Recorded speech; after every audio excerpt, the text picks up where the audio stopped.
Ang pinakamaiinit na balita ngayong Sabado. Sunog sa Barangay Tejeros, Makati City. Halos 400 residente nawala ng bahay. Mag-asawang senior citizen nasawi. SUV na paakyat sana ng Antipolo. Nagpagewang-gewang bago sumalpok sa isang pampasaherong jeep. 5 sakay ng lumubog na motorbangka sa Davao Gulf. Natagpo ang palutang-lutang sa may Sarangani, Davao Occidental. Dating Congressman Zaldico natetestigo umano sa isa sa mga impeachment complaint laban kay Pangulong Marcos. Dapat munang umuwi ayon sa chairperson ng House Committee on Justice. C1! C2! Takbo! Dalawang pusa kinaaliwan ng netizens dahil tila nag-meow-rathon para sa pagkain.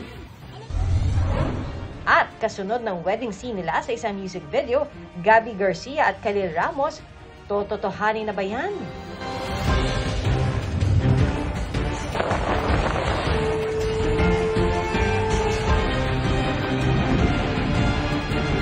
Nakatuto kami.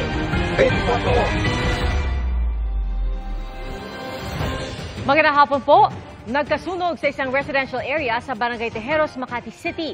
At ikalawang sunog na po yan na naitala sa barangay ngayong linggo. 2 senior citizen ang nasawi ng matrap sa kanilang bahay na nasunog. Nakatutok si Bea Pinlac.